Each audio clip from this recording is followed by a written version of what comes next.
Ration card আছে, যাৰ যাৰ ঘৰত ৰেচন কাৰ্ড আছে, কোনো বাদ নপৰে, সকলোকে মই 12,500 টকা মাহত বেংকৰ একাউণ্টত দিম।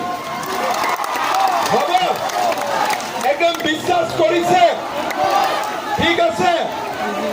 লাখপতি বাইদেউৰ ফৰ্ম কোনে কোনে ফিল আপ কৰিছে? আপোনালোকে কৰিছে? কৰিছে? যোনে যোনে লাখপতি বাইদেউৰ ফৰ্ম ফিল আপ কৰিছে, সকলোৰে বেংক একাউণ্টত টুপুন কৰি 10,000 টকা সোমাব। হ'ব? 10,000 টকা গিৰিয়েকক কোনে কোনে দি দিব? গিৰিয়েকক কোনে কোনে দিব? গিৰিয়েকক নিদিব। আৰু এই 10,000 টকাটো আপোনালোকে ভাল কামত খৰচ কৰিব। গিৰিয়েকৰ যদি দোকান আছে তাতে লগাব।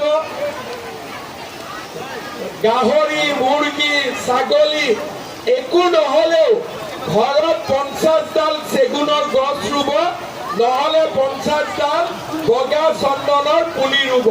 ঠিক আছে?